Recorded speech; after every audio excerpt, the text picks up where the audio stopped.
COVID Watch Weekend. Review ng mga nagaganap sa nakaraang linggo sa ating laban kontra COVID-19.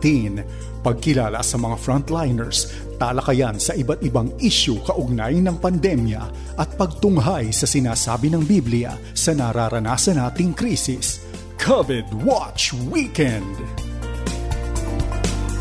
Magandang araw, ito po si Heidi Bernardo Sampang para sa isa na namang edisyon ng COVID Watch Weekend. Sa ating balitang COVID Watch, ang usapan at desisyon tungkol sa paggamit ng face shields laban sa COVID-19. Ang nakatakdang National Vaccination Days, ang natitirang mga rehiyon na nasa moderate risk pa rin ng COVID at ang kahandaan ng Pilipinas na tumanggap muli ng mga foreign tourists.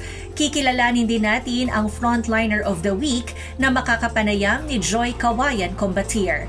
Sa ating special report, ihahatid ni Mari Boyles Aragona ang highlights mula sa interview kay Dr. John Andrew Camposano tungkol sa bakuna para sa mga bata. Maririnig din natin ang isang encouraging devotional mula kay Kuya Dan Andrew Cura na makakatulong po sa atin habang nalalapit na naman ang pagtatapos ng taon.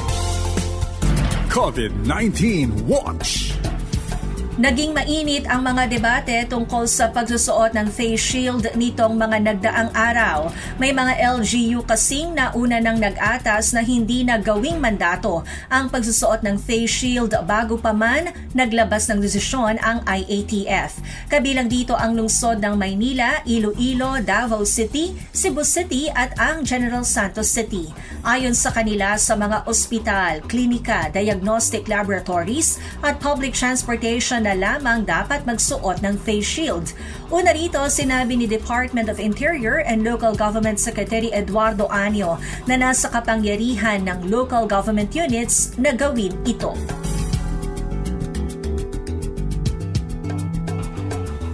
15 milyong Pilipino ang target ng gobyerno na mabakunahan kontra COVID-19 sa gaganaping bayanihan bakunahan. Aabutin ito ng 3 araw at magtatagal mula November 29 hanggang December 1, 2021. Ayon kay National Task Force Against COVID Chief Implementer Secretary Carlito Galvez Jr., ang programa ay kasasangkutan ng whole of society and whole of government approach. Ang bayanihan bakunahan ay naglalayong pabilisin ang pagbabakuna laban sa COVID at ito ay lalahukan ng 17 rehiyon sa buong bansa. Gagamitin bilang vaccination sites ang mga paaralan, mga covered court, mga gym at iba pang pribadong establishmento. Ngayon pa lamang ay sinasanay na ang mga karagdagang vaccinators para sa programa. Magiging daan din ito para gabayan ang mga LGU na may mababang vaccination output nang sa gayon ay maging mabilis ang kani-kanilang vaccination program. Isang memorandum circular ang ilalabas ng DOH bilang deklarasyon ng regular holidays sa 3-day vaccination drive.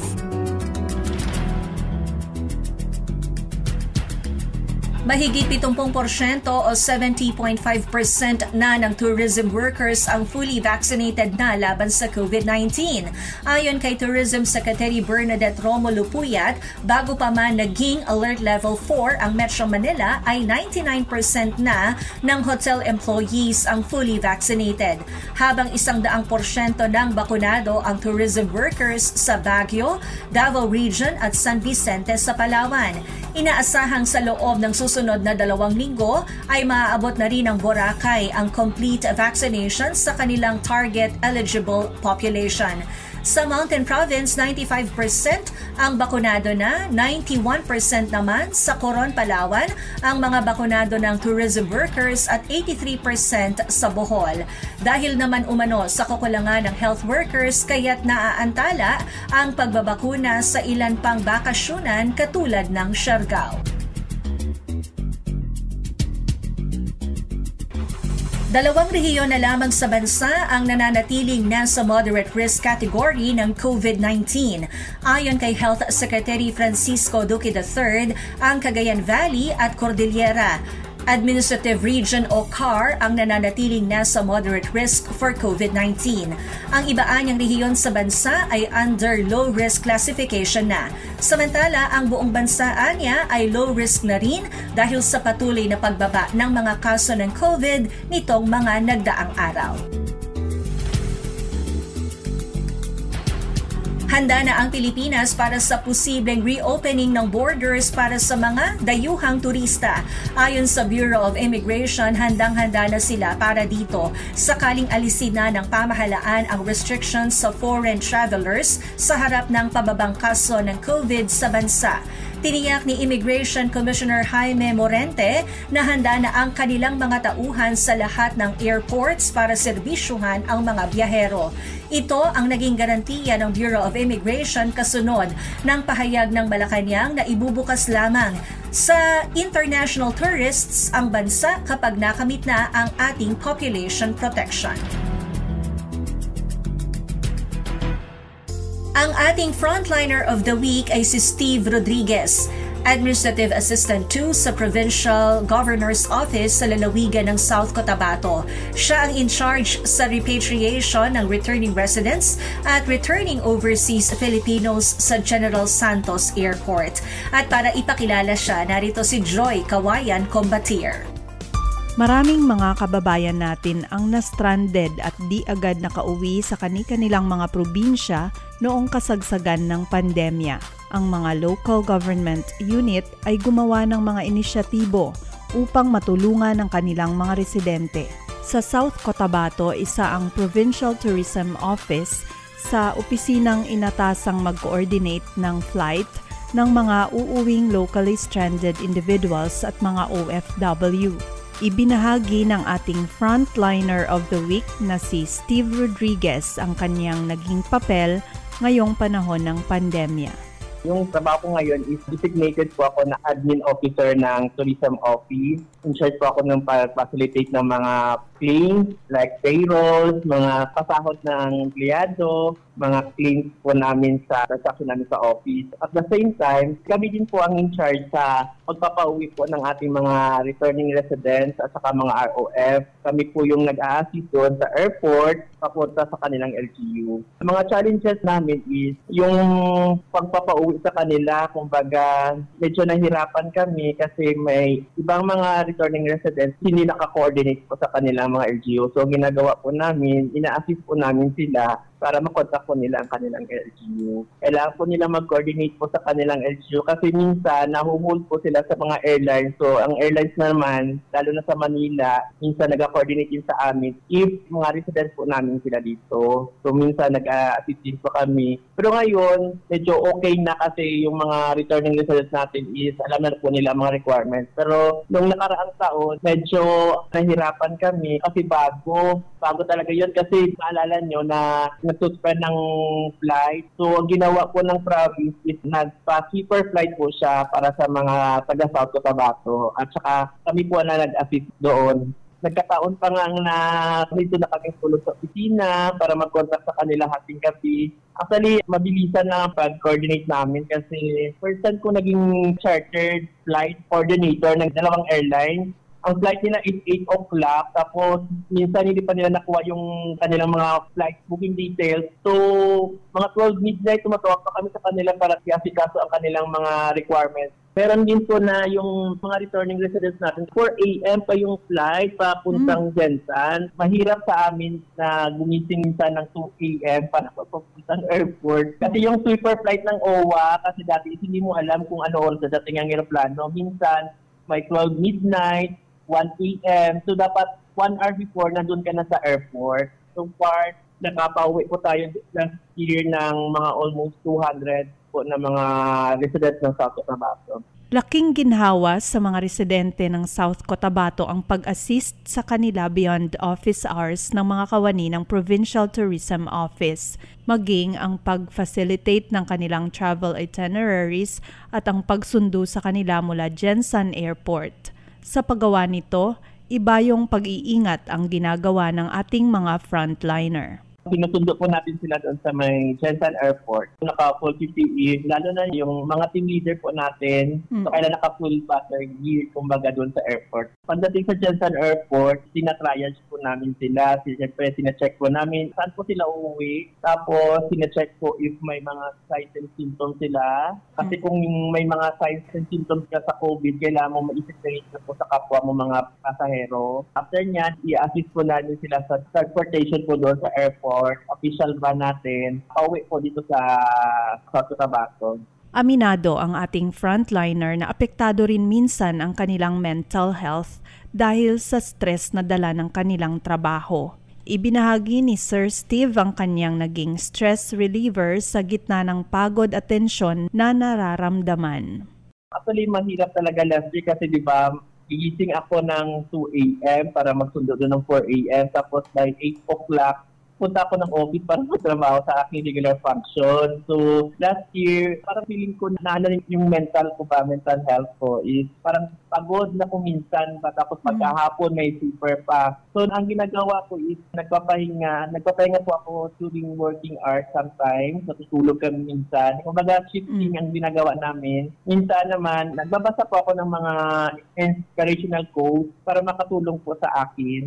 Minsan naman, kapag mas hindi natulungan na, minsan kasi yung mga learning residents nagme-message sa amin. So, minsan nawawala po yung pagod namin. Yung fulfillment na kanilang sinasabi na thank you kasi napauwi nyo kami, ganyan. So, baga parang nawawala yung pagod mo. Para sa ating frontliner, may positibong dulot ang pandemya sa kanya at sa kanyang pamilya.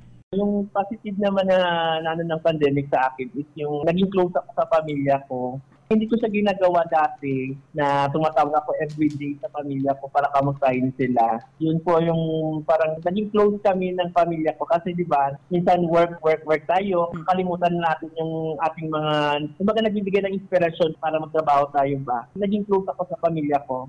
Ibinahagi rin ni Sir Steve ang mga aral na kanyang natutunan bilang frontliner. Yung lesson po is yung patience is the best virtue. Kumbaga, maging pasensyoso talaga tayo. Kasi kami, as a government employee, lahat po ng lumalapit sa amin, kailangan, kung pwede namin mabigay po yung 100% na service is kailangan namin ibigay talaga namin. So, yung po, paging pasensyoso po, kasi may mga returning residents po namin sa sobrang pagod nila, ikaw ang mabalingan nila sa galit nila. Kumbaga, huwag mo silang saasan mo din ng kasalalang boses kasi dapat kung pagod tayo, mas pagod sila. Kumbaga maging humble, kumbaga tayo sa kanila.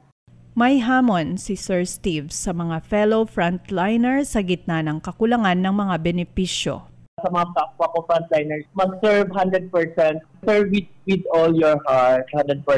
Sincere talaga yung pag-serve mo sa public. Kahit wala kang kumbagang incentive sa matatanggap, may mga SRA po yung mga health workers. Sa amin is wala kasi hindi po kami health workers. So yung health workers lang po yung mayroong mga incentives. Kami po is bukas sa loob po namin yung pagtulong sa mga returning residents po namin.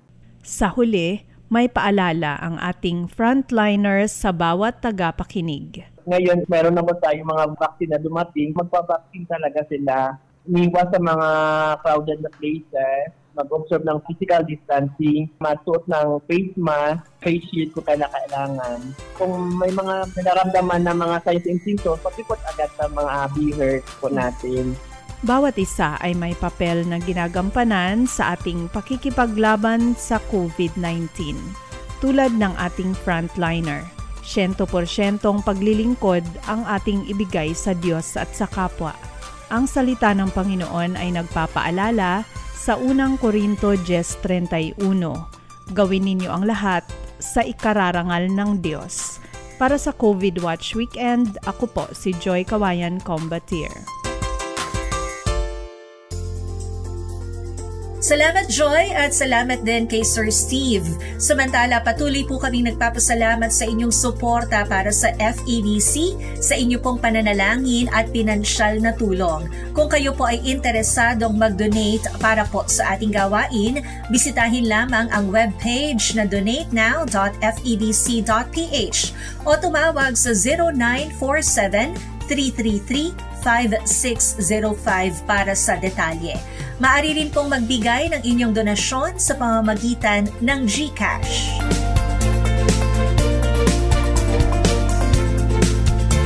Sa pagpapatuloy ng COVID Watch Weekend, ibaling natin ang ating pansin sa mga bata. Matagal din pong hinintay ang mga panuntunan tungkol sa pagbabakuna sa mga bata at kabataan. Alamin po natin ang mga tamang impormasyon tungkol sa kahalagahan nito sa special report ni Mari Boyles Aragona. Steady na ang pagtaas ng bilang ng mga Filipino adult na nagpapabakuna laban sa COVID-19 at ang kasunod na hakbang na isinusulong ngayon ng mga health expert ng bansa ay makapagpabakuna na rin ang mga kabataan. Sa panayam ng programang Doctors Online kay Dr. John Andrew Camposano na isang pediatric infectious disease specialist, ibinahagi niya kung anong age group ng mga kabataan ang pinapayagan na ngayong magpabakuna laban sa COVID-19. Sa ngayon po, pinayagan na po ng DOH ang lahat ng mga batang gulang 12 to 17 years old na pwede na po silang tumanggap ng bakuna laban sa COVID. Kung maalala po natin, noong una, mga October 15, yung inuuna nila yung mga batang may comorbidities lamang. Pero ngayon po, lahat na po ng mga pediatric patients, 12 years old hanggang 17 years old, ay pwede na pong magpabakuna laban sa COVID. In terms of hindi pwedeng magpabakuna, generally naman po, wala naman po talagang contraindication or parang bawal kung sino ang hindi pwedeng magpabakuna. For the general population naman po ang pagpabakuna. Sa balita po, nakita natin na sa United States, ang batang 5 to 11 ay pinayagan na po nilang magpabakuna laban sa COVID-19. Nag-umpisa na po sila ata mga 2 days ago, magpabakuna ng mga ganong edad. Sa atin, hintayin natin yung pagbigay ng EUA or ng license, mga COVID vaccines sa atin para sa edad 5 to 11. Tinataya rin ng mga eksperto na dahil unang nagkaroon ng hesitancy sa hanay ng mga adult patungkol sa COVID-19 vaccine, posibleng magdalawang isip din ang mga magulang na pabakunahan ng kanilang mga anak. Kaya naman ipinaalala ni Dr. Camposano ang kahalagahan na mapabakunahan ng mga kabataan laban sa COVID-19.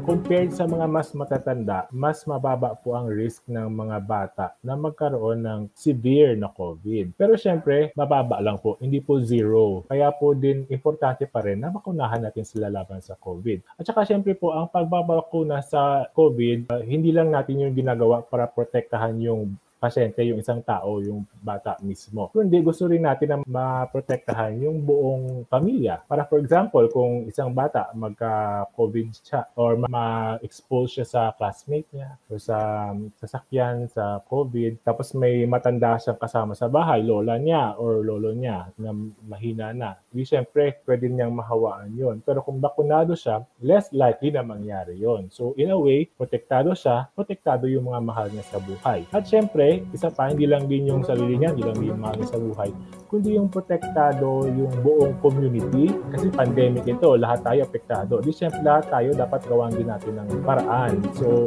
pagpapabakuna po, individual na protection para sa ating pamilya, protection po para sa ating buong bayan po natin. Ang pagpapabakuna ay hindi lamang proteksyon para sa ating mga sarili, kundi proteksyon din sa ating mga mahal sa buhay at komunidad. Para sa FEBC News, ako po si Mari Boyles Aragona. Maraming salamat, Mari. Ngayon naman po, maririnig natin ang isang devotional mula sa CEO ng FEBC Philippines, si Kuya Dan Andrew Cura, naway magbigay ng encouragement sa atin ang mga ibabahagi niya sa ating devotional reflection. Narito po si Kuya Dan Andrew Cura. Nagbubukas na ang mga mall, sinehan, paaralan at simbahan. Bukas na ang Pilipinas sa mga turista mula sa ibang bansa. May plano pa ring payagan ng mga bata na mag-caroling ngayong Pasko. Pakiramdam natin ay lumaya na ang bayan. Pero may kahalong pag-aatubili. Tuloy-tuloy na nga ba ito? O baka magkaroon na naman ng surge at bumalik tayo sa lockdown? Para sa mga napapagod na sa kahihintay ng walang tiyak na inaasahan, narito ang ilang pangako at tagubilin ng Panginoon mula sa kanyang sariling salita. Bibigyan ko kayo ng kapahingahan. Sabi ni Jesus, "Lumapit kayo sa akin, kayong lahat na napapagod at may mabigat na pasanin, at bibigyan ko kayo ng kapahingahan." Mateo, Kabanatang 11, talatang 28. Lubhang nakapapagod ang buhay na naka-lockdown sa mahabang panahon. Marami ang nawala ng trabaho at pagkakakitaan. Tila walang katapusan ang mga Zoom meeting at malaking stress ang idinulot ng online classes sa mga estudyante. Marami ang nakaranas ng pisikal, emosyonal at mental na pagkahapo. Halos hindi makaahon sa depression at kawalan ng pag-asa. Huwag nating pilitin na labanan ang kalungkutan at kabiguan sa sariling lakas. Bagkus, idulog natin ang mga ito kay Jesus. Hindi niya tayo bibiguin kung hindi bibigyan niya tayo ng tunay na kapayapaan at kapahingahan. Hindi kami pinanghihinaan ng loob. Kahit na unti-unting humihina ang aming katawan, patuloy namang lumalakas ang aming espiritu. Pangalawang Korinto, Kabanatang 4, talatang 16. Dahil sa COVID-19, nakita natin ang hangganan ng ating lakas at kung gaano tayo kadaling panghinaan ng loob. Subalit, gaano man tayo kahina, palalakasin tayo ng Diyos. Hindi ibig sabihin na baliwala o hindi totoo ang ating mga paghihirap. Kailangan nating tignan ang mga ito sa liwanag ng layunin ng Diyos at sa pangako niya ng bagong buhay na walang hanggan kay Kristo Jesus. Iyon ang magbibigay sa atin ng katatagan para sa bawat araw. Magpakatatag hanggang wakas. Dapat ninyong malaman na nagiging matatag ang inyong pananampalataya sa pamamagitan ng mga pagsubok at dapat kayong magpakatatag hanggang wakas upang kayo'y maging ganap at walang pagkukulang. Santiago, Kabanatang 1, talatang 2-4. Isinulat ito ni Santiago para ipakita sa mga mananampalataya kung ano ang bunga ng mga pagsubok. Sa bawat pagtitiis, nararanasan natin kung paano kumikilos ang Diyos kung tayo'y nagtitiwala at sumusunod sa Kanya. Sa bawat pagsubok, maging ito man ay pagkawala ng mga mahal sa buhay dahil sa COVID o sa pinansyal na krisis o ano paman, mayroon tayong pagkakataong lumago bilang tagasunod ni Kristo. Hikayatin nyo ang isa't isa sa paggawa ng kabutihan. Tinuruan tayo ng Diyos sa pandemyang ito kung paano nating dapat alagaan hindi lang ang ating sarili, kung hindi ang ating kapwa. Huwag nating kalimutang ito kahit tuluyan ng magbukas ang ekonomiya. Sikapin nating mahikayat ang isa't isa sa pagmamahalan at sa paggawa ng kabutihan. Hebreo, Kabanatang 10, talatang 24. Kung ikaw ay pinanghihinaan ng loob dahil sa takot o pangamba, huwag kang tuluyang lumayo o humiwalay sa iba. At kung ang kapwa mo naman ang pinanghihinaan ng loob, tulungan mo silang mapagtagumpayan ang kalungkutan. Bahagi tayo ng isang komunidad at marapat lang na pagmalasakitan natin ang isa't isa. Ipinakita sa atin ng Diyos na ginagamit niya ang 2 taon ng pandemyang ito para iparana sa atin ang kanyang biyayang laging bago araw-araw. Panghuli, sapat na sa iyo ang aking biyaya. Sabi ng Panginoong Hesus kay Pablo, sapat na sa iyo ang aking biyaya dahil ang kapangyarihan ko ay nakikita sa iyong kahinaan.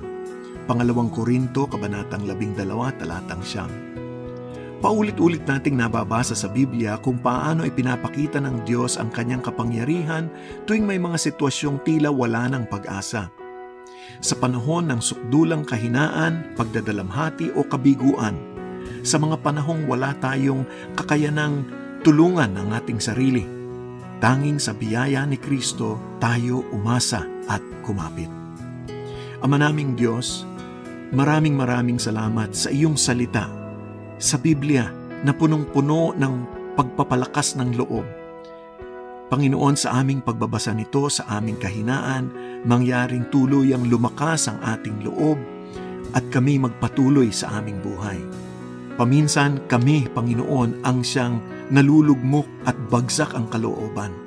Biyayaan mo kami, Panginoon, ng iyong Espiritu upang mapalakas. Kung kami naman, O Diyos, ay nakabangon sa kahirapan at pagkabagsak, mangyaring kami naman ang tumulong upang makabangon ang aming kapwa sa bawat araw. Ito ang dalangin namin, lalong-lalo na sa bagong taong aming hinaharap sa 2022. Ito po ang aming samot dalangin sa ngalan ni Jesus, na aming Diyos at tagapagligtas. Amen at Amen.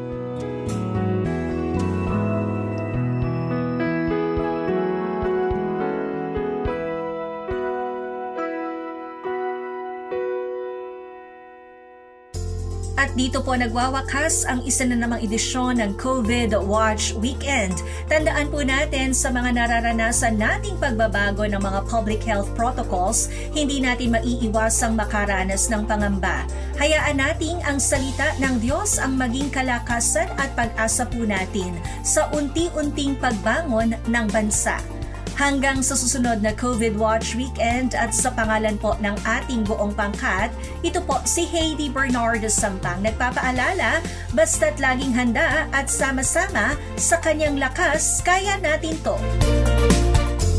Subaybayan ang COVID Watch Weekend, linggo-linggo para sa napapanahong impormasyon at pananaw sa pagharap ng bayan sa krisis ng COVID. Para sa inyong mga komento at tanong, sundan ang mga Facebook page ng FEBC Philippines.